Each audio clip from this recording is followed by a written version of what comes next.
بسم الله الرحمن الرحيم. السلام عليكم ورحمة الله وبركاته. الحمد لله نحمده ونستعينه ونستغفره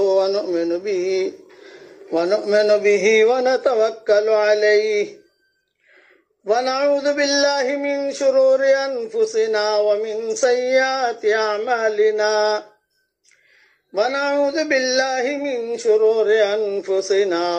سيئات أعمالنا من يهده الله فلا مضل له ومن يضلله فلا هادي له ونشهد أن لا إله إلا الله وحده لا شريك له ونشهد أن سيدنا ومولانا محمدا عبده ورسوله صلى الله عليه وعلى آله وأصحابه وبارك وسلم تسليما كثيرا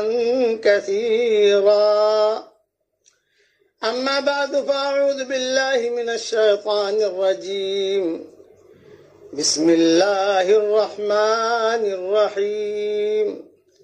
فأما من أوتي كتابه بيمينه فيقول هاؤم اقرءوا كتابيه إني ظننت أني ملاق حسابيه فهو في عيشة راضية في جنة عالية قطوفها دانية كلوا واشربوا هنيئا بما أسلفتم في الأيام الخالية وأما من أوتي كتابه بشماله فيقول يا ليتني لم أوت كتابيه ولم أدر ما حسابيه يا ليتها كانت القاضية ما أغنى عني ماليه هلك عني سلطانيه خذوه فغلوه ثم الجحيم صلوه ثم في سلسلة ذرعها 70 ذراعا فاسلكوه إنه كان لا يؤمن بالله العظيم ولا يحض على طعام المسكين فليس له اليوم هاهنا حميم ولا طعام إلا من غسلين لا يأكله إلا الخاطئون. صدق اللہ العظیم. قابل احترام مائیں، بہنیں، بیٹیاں، بہوئیں، بچیاں اور ہمارے محترم بھائی اور ہمارے برادران وطن بھی اور دنیا بھر میں جہاں جہاں یہ آواز پہنچ رہی ہے، سب کو میں ایک اہم بات کی طرف متوجہ کرتا ہوں. وہ یہ ہے کہ ہم سب کو اللہ نے پیدا کیا ہے اور ہر چیز کا مالک اللہ ہے. جتنی حکومتیں ہیں دنیا میں، جتنی زمینیں ہیں، جتنے ٹاور ہیں، جتنے ہوائی جہاز ہیں، جتنے مرد اور عورتیں ہیں، جتنے انسان ہیں، جتنے ذرات ہیں، جتنے سونے کے خزانے ہیں، ہیروں کے خزانے ہیں، ان سب کا مالک صرف اللہ ہی ہے. ہاں، ہم کو اللہ تعالیٰ نے اس پر تھوڑا سا قبضہ دیا ہے کہ چلو یہ کرو، تو آدمی حکومت چلاتا ہے، آدمی اپنا کاروبار چلاتا ہے، آدمی جو اپنا گھر بار چلاتا ہے، لیکن ملکیت اس کی ہے، اسی نے سب کچھ پیدا کیا ہے. تو میں سب کو ایک بات کی دعوت دیتا ہوں، وہ یہ کہ ہمارا اللہ بہت بڑا ہے اور بہت بڑی طاقت والا ہے، بہت بڑی طاقت والا. اتنے بڑے سورج کو روزانہ نکالتا ہے، اور روزانہ غروب کرتا ہے. جب سورج نکلتا ہے تو روایتوں میں آتا ہے کئی ہزار فرشتے بڑی بڑی لمبی لمبی لگاموں کو لگا کر اس کو نکالتے ہیں. یہ صحیح حدیثوں میں آتا ہے اور روزانہ ہوتا ہے. اور جب ڈوبتا ہے تو ڈوبتے ہی سب سے پہلے مغرب کی نماز پڑھتا ہے سورج, اللہ کے سامنے سجدہ کرتا ہے اور اللہ تعالیٰ سے پوچھتا ہے کہ اللہ پاک کیا کروں؟ تو اللہ تعالیٰ کہتے ہیں کہ چل اب مشرق کی طرف سے نکلنا. تو اللہ کی ڈیوٹی پر یہ مامور ہے. پھر اللہ تعالیٰ ایک دن کہے گے کہ جہاں سے آیا ہے وہیں سے نکل, مغرب میں ڈوبا مغرب سے نکل, بس توبہ کا دروازہ بند ہو گیا. اس لیے آج کی رات ہماری رمضان کی وداعی رات ہے, آخری رات نہیں کہہ رہا میں, وداعی رات کہہ رہا. اللہ تعالیٰ ہمیں بار بار یہ رمضان عطا فرمائے عافیت کے ساتھ. کل کی جو رات ہوگی وہ لیلۃ الجائزہ ہوگی, انعام کی رات ہوگی.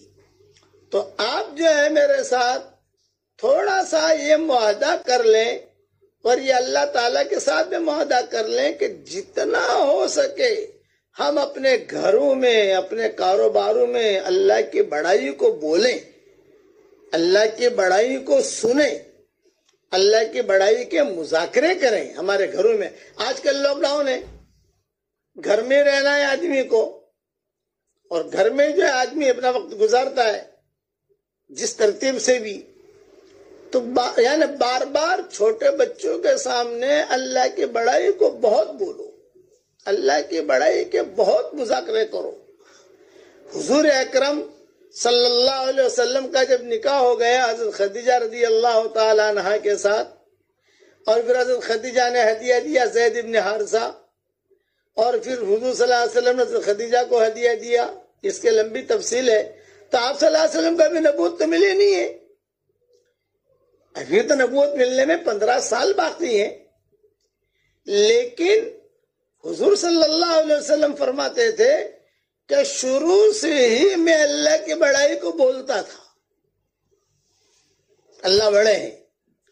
یہ بے ایمان جو ہوتے تھے وہاں, وہ اگر کچھ اور کام کرتے تو حضور صلی اللہ علیہ وسلم کبھی متوجہ نہیں ہوتے. ایک ہی بات کہتے تھے, کرنے والا اللہ ہے, کرنے والا اللہ ہے, کرنے والا اللہ ہے. تو جتنا ایمان کا مذاکرہ کریں گے اتنا ہمارا ایمان مضبوط ہوگا. دیکھو ایمان الگ چیز ہے, عقیدہ الگ چیز ہے, دونوں میں فرق ہے.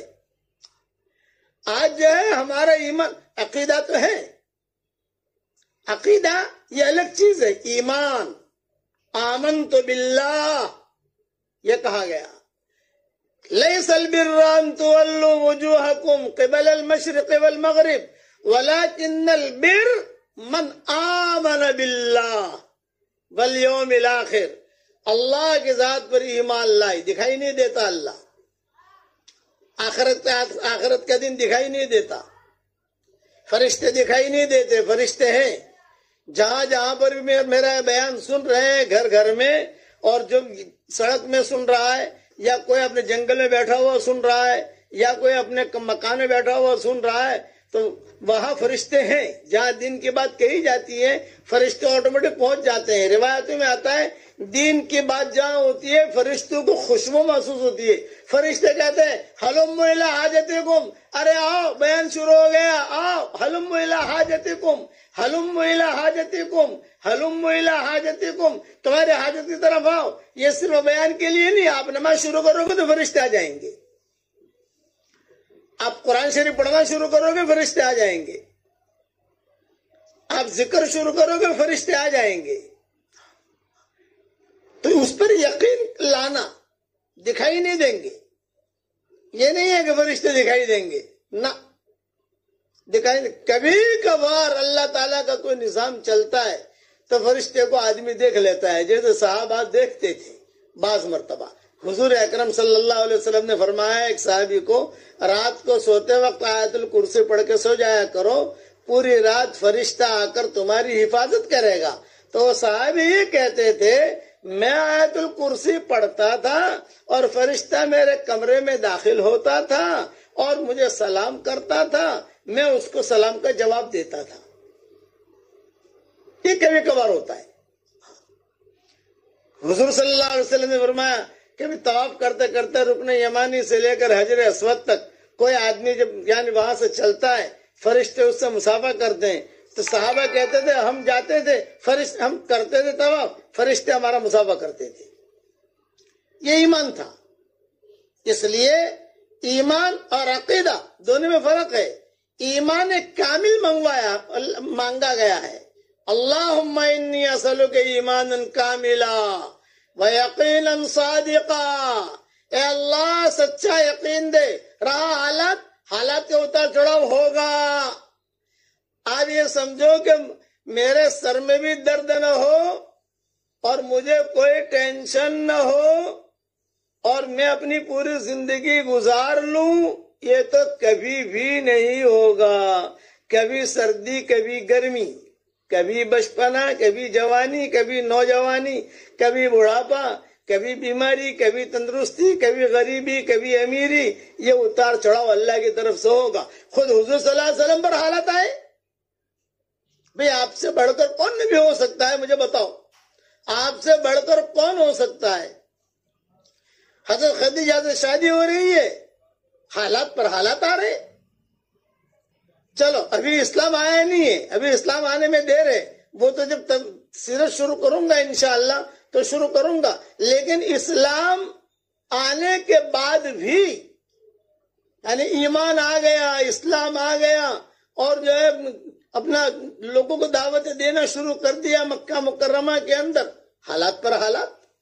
شعب ابی طالب میں 3 سال تک رہے. صحابہ کہتے تھے کہ ہم پر ایسے حالات آئے ہیں کہ جو چیز ہمیں ملتی تھی ہم کھا لیتے تھے. سعد ابن ابی وقاص کہتے تھے راستے میں پڑی ہوئی کوئی چیز ملی، کوئی چیز گیلی تھی، میں نے یہ سوچا کہ شاید کبھی کوئی ناپاک چیز نہ ہو، میں نے دھو لیا اور میں نے کھا لیا. مجھے اب تک پتا نہیں ہے میں نے میرے پیٹ میں کیا ڈالا. خود حضور صلی اللہ علیہ وسلم بھوکے رہتے تھے. بچیاں تھیں، بچیاں پیدا ہو گئی تھی. حضرت خدیجہ بھی تھی، شعب ابی طالب حضرت خدیجہ بھی تھی، حضرت ابوبکر بھی تھے. 3 سال تک پورے مکہ والوں نے بائیکاٹ کر دیا. پورے مکہ والوں نے کہ ان سے کوئی ربط قائم نہ کرے، کوئی بات چیت نہ کرے، کوئی ان سے دھندا نہ کرے. بچے روتے تھے شعب ابی طالب میں. تو مشرکین بے ایمان جو تھے مکہ مکرمہ کے، ان کے کچھ لوگ اچھے بھی تھے، سلیم الفطرت بھی تھے. تو وہ مکہ والوں کو جمع کر کے کہتے تھے کہ ان بچوں نے کیا قصور کیا ہے، تم ان بچوں کو کیوں ستاتے ہو. یہ حالات آئے. اور کعبے کے اوپر جو ہے یعنی کعبہ جو ہے اس کے اوپر انہوں نے ایگریمنٹ لگا دیا. یہ کہا کہ محمد کو ان کے ساتھیوں کو کھولا نہیں جائے گا. ایگریمنٹ. سارے عرب لوگ جو ہے مکہ آتے تھے، وہ ایگریمنٹ دکھاتے تھے، دیکھو ہم نے لوگوں کا بائیکاٹ کیا ہے، تم لوگ ان سے کوئی معاملہ مت کرنا، اگر معاملہ کرو گے تم کوئی بائیکاٹ کر دیں گے ہم. یہ حالت تھے. ہے کون؟ یہ کہ نبی. اور ساتھ میں کون ہے؟ یہ کہ حضرت خدیجہ. ساتھ میں کون ہے؟ کہ ابوبکر. ساتھ میں کون ہے؟ کہ عمر. حالات. اس لیے میرا ایک جملہ یاد رکھنا، حق کی پرورش اللہ مخالف فضاؤں میں کرتا ہے. حق جو پلتا ہے نا وہ مخالف فضاؤں میں پلتا ہے. کہ فضائیں مخالف ہوتی ہیں. گلاب جو ہوتا ہے نا وہ کانٹوں کے درمیان ہوتا ہے. گلاب کے کانٹوں کے درمیان ہوتا ہے اور اس میں ہی وہ اچھا لگتا ہے. زبان جو ہے 32 دانتوں کے بیچ میں ہوتی ہے. ہمارے والد صاحب رحمۃ اللہ علیہ فرماتے تھے کہ زبان 32 دانتوں کے بیچ میں ہوتی ہے لیکن بہت ہوشیار ہوتی ہے. کھاتی بھی ہے، پیتی بھی ہے، سوتی بھی ہے، لیکن دانتوں کے نیچے نہیں آتی. یہ میرے والد صاحب بیانوں میں کہتے تھے ہمارے ساتھیوں کو کہ دائی بھی جو ہوگا وہ 32 دانتوں کے بیچ میں ہوگا. حالات پر حالات آئیں گے. یعنی ایک ہفتے میں 2 موتیں ہو گئی بڑی بڑی حضور صلی اللہ علیہ وسلم کے گھر میں. ابو طالب جو بالکل سہارا تھے حضور صلی اللہ علیہ وسلم کا، کوئی مسئلہ آوے تو ابو طالب کی وجہ سے کوئی حضور تک پہنچتا نہیں تھا. رب تھا ان کا. اور ابو طالب نے کہہ دیا تھا مکہ والوں سے کہ بھی چلو میرا مذہب اور ہے، محمد کا مذہب اور ہے، بھی میرا مذہب اور ہے، محمد کا مذہب اور ہے، لیکن یہ میرا خاندانی آدمی ہے، میرے بھائی کا بیٹا ہے، اس لیے میں ساتھ اس کا دوں گا۔ چنانچہ کتابوں میں لکھا ہے کہ برابر ساتھ رہے، اور اللہ کا کرنا کہ جہاں شعیب ابی طالب سے نکلے، دھیان سے سننا، یہ مختصر سیرت سنا رہا ہوں، جہاں حضرت خدیجہ کی شادی کروائی تو سودا اور عائشہ کی بھی شادی کروا دوں، وہ بھی تھوڑا سا سمجھا دوں آپ کو کہ کیسے حالات میں ہوا ہے معاملہ۔ ایسے نامناسب حالات کے گھر میں کچھ نہیں،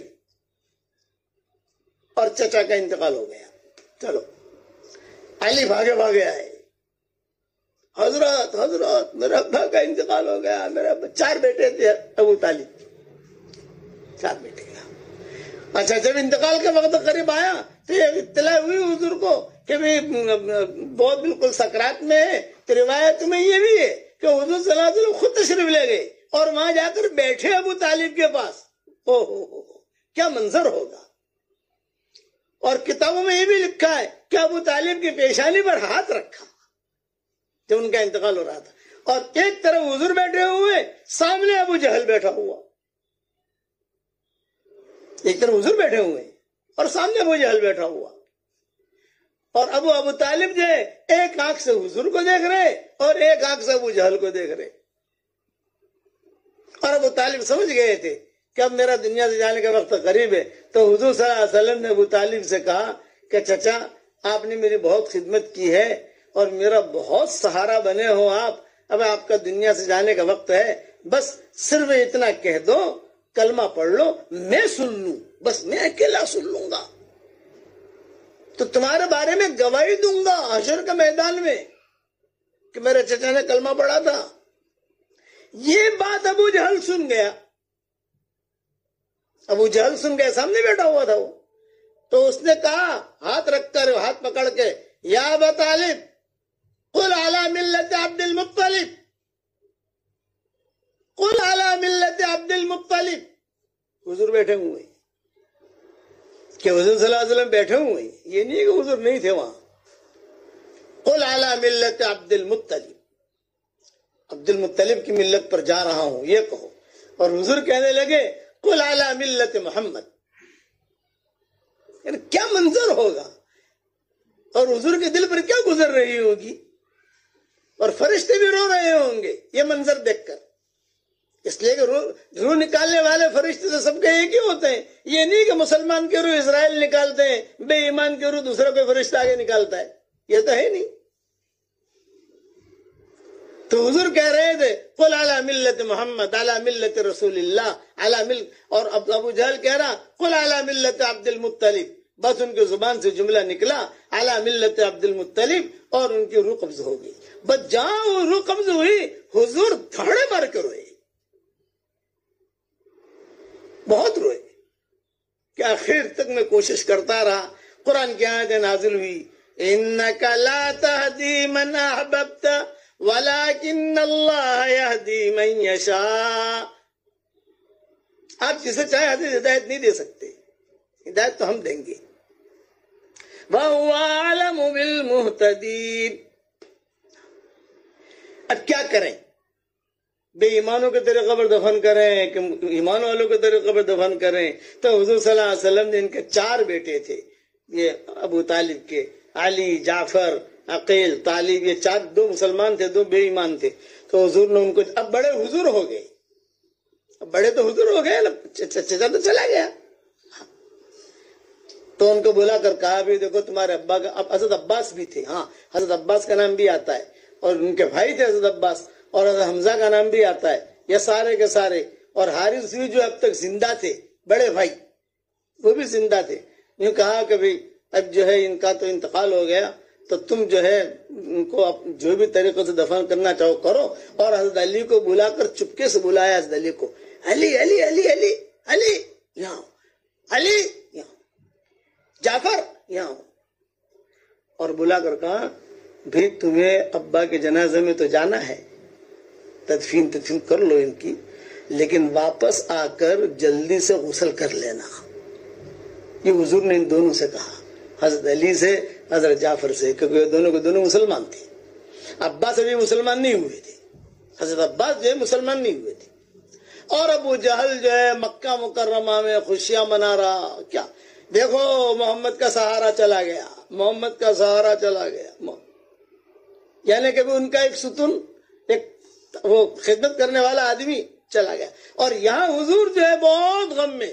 حضرت خدیجہ نے کہا آج بہت غم میں نظر آتے ہیں. حضرت خدیجہ کی طبیعت بھی پل بھر ماشا پل بھر تولا تھی، یہ بھی میں نے کہا کہ بہت غم میں نظر آتے ہیں، کیا بات ہے؟ یہ فرمایا کہ بس مجھے اتنے میں حضرت عباس بھاگے بھاگے آئے. حدیثوں میں آتا ہے حضرت عباس بھاگے بھاگے آئے، بھاگے بھاگے. حضرت خوشخبری دے رہا ہوں، خوشخبری دے رہا ہوں. آپ نے فرمایا بتاؤ. یوں کہا کہ ابو طالب کی زبان سے میں نے کلمہ سنا.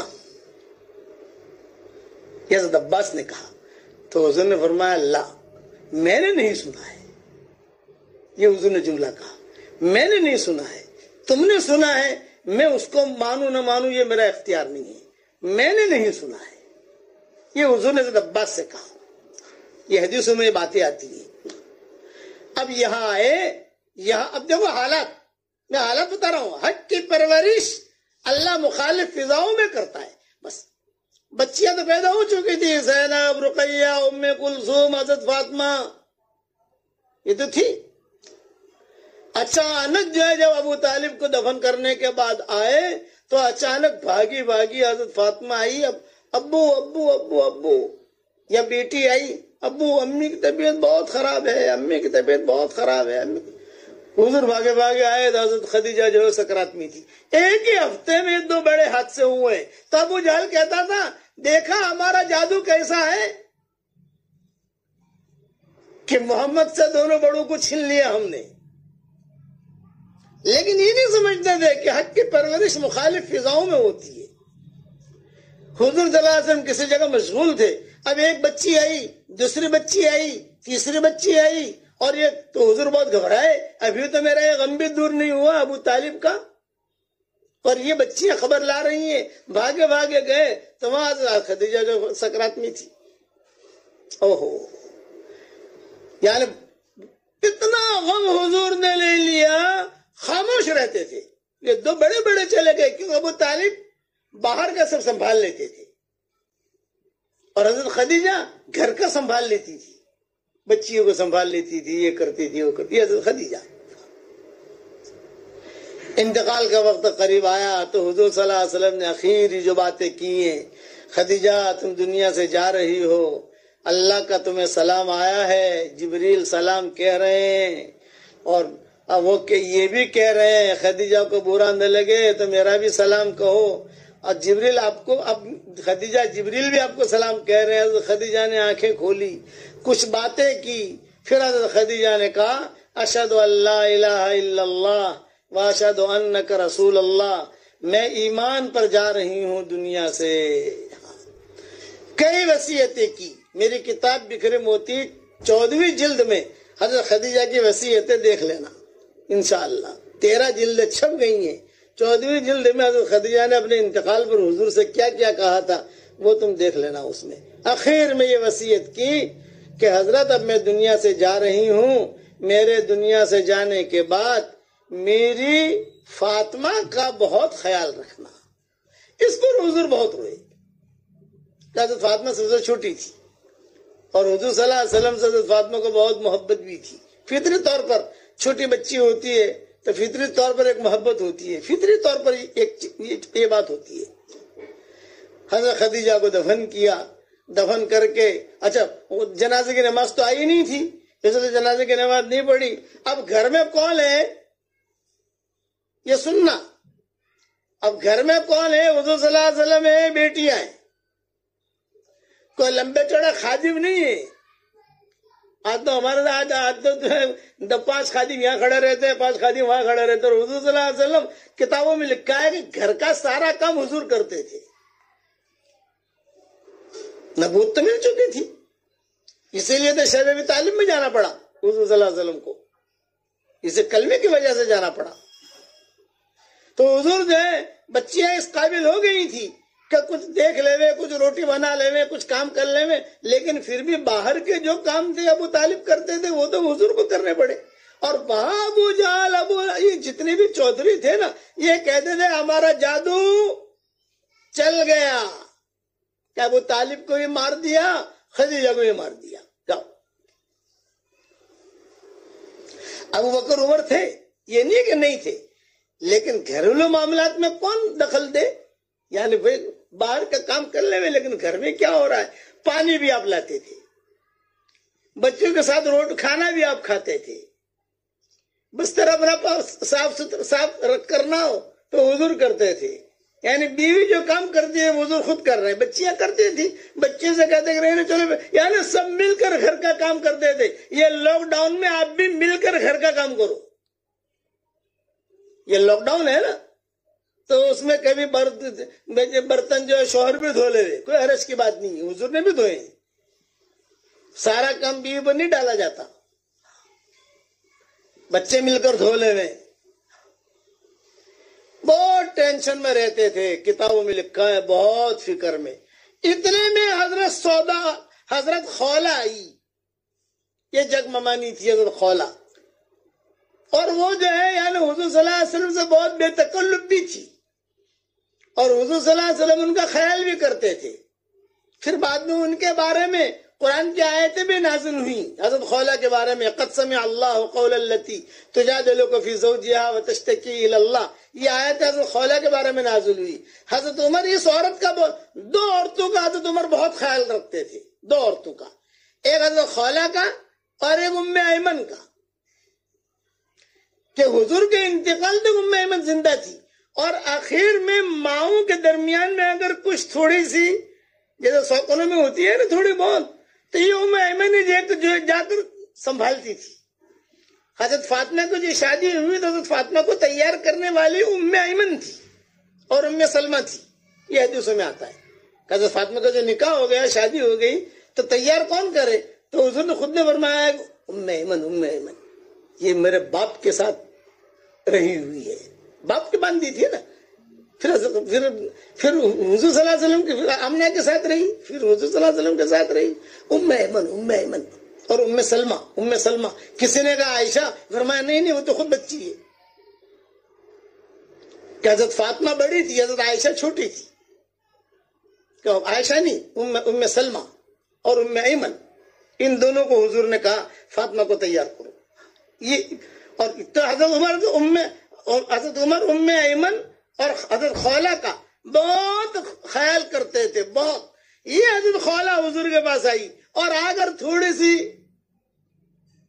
بے تکلفی، حضرت بہت ٹینشن میں ہیں آپ اور بہت فکر میں ہیں کچھ. آپ نے فرمایا خولہ کیا کروں، پیاری بیوی بھی چلی گئی، پیارا چچا بھی چلا گیا، گھر کی ساری ذمہ داری میرے اوپر آ گئی. تو حضرت خولہ نے فوراً کہا کہ حضرت آپ کے لیے پھر کوئی اچھی سی عورت دیکھ لوں مکہ میں. آپ نے فرمایا ہاں دیکھو. تو حضرت خولہ نے پوچھا کنواری دیکھوں یا سیبہ دیکھوں؟ تو آپ تھوڑی دیر خاموش رہے، خاموش رہنے کے بعد کہا دونوں دیکھو. پھر ایک جملہ کہا، یہ جملہ عورتیں سنیں، یہ حضور نے اس وقت کہا. ہاں یہ شادیاں کرانا، لڑکیاں دیکھنا، یہ عورتوں کا ہی کام ہے. یہ حضور نے جملہ کہا اس وقت میں، کیا یہ تم عورتوں کا ہی کام ہے. اب خیریں کیسے متوجہ ہوتی ہیں. اب کتابوں میں لکھا ہے کہ حضرت خولہ نے اجازت لے کر چلی، فاطمہ سن رہی، زینب سن رہی، یہ بچیاں بڑی ہو گئی تھی، زینب ام کلثوم وغیرہ سب جو ہے وہ سب سن رہی کہ بھئی ہمارے باپ کی شادی کی بات کر رہے ہیں حضور صلی اللہ علیہ وسلم کی. سب نے جو ہے اتفاق کیا. حضرت خولہ باہر نکلی، باہر ہی حضرت سودا کھڑی تھی. سودا پیغام لائی ہوں کہ کون؟ یوں کہا محمد صلی اللہ علیہ وسلم. حضرت سودا مسلمان ہو چکی تھی کہ محمد صلی اللہ علیہ وسلم. ہاں بہت اچھا، لیکن میرے باپ سے جا کر کہو. یہ حضرت سودا نے کہا کہ میرے باپ بیٹھے ہیں، وہ مکہ تو چھوٹا تھا نا، میں یہیں کھڑی ہوں، وہ میرے باپ بیٹھے ہیں، ان سے جا کر بات کرو، لیکن خولا اسلام کا سلام مت کرنا، جاہلیت کا سلام کرنا۔ ان کو جاہلیت کا سلام اچھا لگتا ہے، اگر اسلام کا سلام کرو گی تو میری شادی نہیں ہوگی یہاں، اور اگر جاہلیت کا سلام کرو گی تو فوراً ہاں کہہ دیں گے وہ، ان کو جاہلیت کا سلام بہت اچھا لگتا ہے۔ تو پھر پوچھا حضرت خولا نے کہ اسلام کا سلام تو جانتی ہوں، السلام علیکم ورحمۃ اللہ وبرکاتہ، لیکن جاہلیت کا سلام کیا ہے؟ یہ فرمایا وہاں جا کے کہنا گڈ مارننگ، انعم صباحا، یہ کہنا، یہ پڑھا کے بھیجا۔ اور ایک درخت تھا وہاں حضرت سودا جو ہے کھڑی رہی، دیکھ رہی، اور یہ گئی خولا۔ خولا چونکہ سارا مکہ جانتا تھا، جگ مما نہیں تھی، جگ چچی تھی، سارا مکہ پہچانتا تھا ان کو، خولا کو۔ جب وہاں گئی تو عبد سودا کے والد نے کہا ارے واہ خولا، واہ واہ خولا، کیوں آئی، کیا ہوا؟ انہوں نے کہا گڈ مارننگ، انیم صباح، انیم صباح، ارے ہاں بٹھایا بٹھایا۔ اور جو دیہاتوں کے اندر جو بیٹھنے کی جگہ ہوتی ہیں، چارپائیاں وغیرہ، بیٹھ بیٹھ بیٹھ بیٹھ، کیوں آئی ہو خولا؟ یہ کہا سودا کا پیغام لے کر آئی ہوں۔ کہ کون؟ یہ کہا محمد ابن عبداللہ ابن عبد المطلب۔ ہاں وہ ان کی بیوی کا انتقال ہو گیا ہے، وہ ہاں اچھا نوجوان ہے، ٹھیک ہے میں تیار ہوں، لیکن سودا سے بھی پوچھ لو۔ تو حضرت خولا نے کہا میں پوچھ کے آئی ہوں، میں پوچھ کے آئی ہوں۔ بہت اچھا، پھر اب یہ دونوں باتیں کر رہے ہیں تو عبداللہ ابن زمع، یہ حضرت سودا کے بھائی تھے اور بہت لاڈلے بھائی تھے۔ عبداللہ ابن زمع جب یہ مسلمان نہیں ہوئے تھے، یہ اندر سے سن رہے تھے، وہ بھاگے بھاگے آئے، ابا کیا بات کر رہے ہو آپ؟ یہ کہا وہ سودا کا رشتہ آیا ہے محمد ابن عبداللہ ابن عبد المطلب کے ساتھ۔ عبداللہ ابن زمع نے کہا ہرگز نہیں، ہرگز نہیں، ہرگز نہیں، وہ تو جو ہے محمد تو مسلمان ہے، ہمارے ہاں تو اسلام کا کوئی مسئلہ نہیں ہے، ہماری بہن کو خراب کریں گے، میں تیار نہیں ہوں۔ سودا کہتی تھی میں دور کھڑے کھڑے دیکھ رہی ہوں کہ اللہ یہ مصیبت کہاں سے کھڑی ہو گئی۔ اور وہ عبداللہ ابن زمع نے تو گھر کا سارا سامان توڑنا شروع کر دیا، اسے توڑا، بار پھینکا، یہ پھینکا۔ خولا کہتی تھی کہ میں بھی گھبرائی، اور میں کیا کروں، باپ بھی بوڑھا تھا وہ بھی گھبرایا، یہ ذرا وٹ والا تھا عبداللہ ابن زمع۔ تو حضرت سودا بھاگی بھاگی آئی، ابا کیا ہو رہا ہے، ابا کیا ہو رہا ہے، ابا کیا ہو رہا ہے؟ تو پھر اب کہا بھی تیرا رشتہ آیا ہے محمد ابن عبداللہ کے ساتھ، یہ خولا لائی ہے، لیکن تیرا بھائی انکار کر رہا۔ حضرت سودا نے کہا کہ ابا میں تیار ہوں، میرے بھائی کو کیا حق پہنچتا ہے منع کرنے کا، میں تیار ہوں۔ اس وقت تک عبداللہ ابن زمع مسلمان نہیں ہوئے تھے، بعد میں جب مسلمان ہوئے تو اپنے اس حرکت پر بہت روتے تھے، بعد میں رضی اللہ تعالیٰ عنہ بن گئے۔ ان کے بڑے قصے عبداللہ ابن زمع کے، یہ جو سودا کے بھائی تھے، بہت روتے تھے کہ میں نے کیوں ایسی نادانی کی۔ حضور صلی اللہ علیہ وسلم کے ساتھ نکاح ہو گیا حضرت سودا کا۔ اب سنو، حضور صلی اللہ علیہ وسلم، حضرت سودا تھوڑی بھاری بدن کی تھی، لیکن مزاج میں ظرافت تھی۔ اب ظرافت کیا سمجھاؤں ممنوعیوں کو اور آج کل کے لوگوں کو، جو پڑھی لکھی عورتیں وہ تو سمجھیں گی۔ ظرافت کا مطلب یہ ہے کہ حضرت سودا ہنساتی بہت تھی، حضور کو ہنساتی تھی، تو وہ ہنسانے کی وجہ سے حضور سارے غم بھول جاتے تھے۔ بچیوں کو ہنساتی تھی، کبھی جو ہے زینب کو ہنسا دیا، کبھی فاطمہ کو ہنسا دیا، حضور کو ہنسا دیا۔ تو آپ فرماتے تھے یہ سودا کے آنے کی وجہ سے میرا ٹینشن کافی ہلکا ہو گیا۔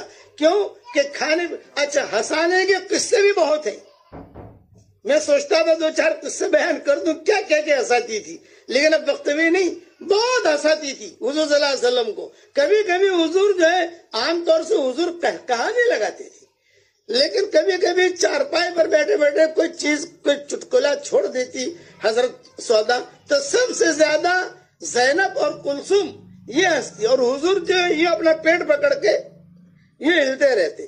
حضرت فاطمہ جو ہے چونکہ چھوٹی تھی وہ سمجھتی نہیں تھی کہ کیا ہو رہا ہے۔ چلو بقیہ تفصیل کل پوری کریں گے انشاءاللہ۔ یہ مفتی صاحب ابھی حضرت عائشہ کا تو رہ ہی گیا، کل انشاءاللہ لیلۃ الجائزہ میں حضرت عائشہ کے ساتھ لے لیں گے انشاءاللہ مسئلہ۔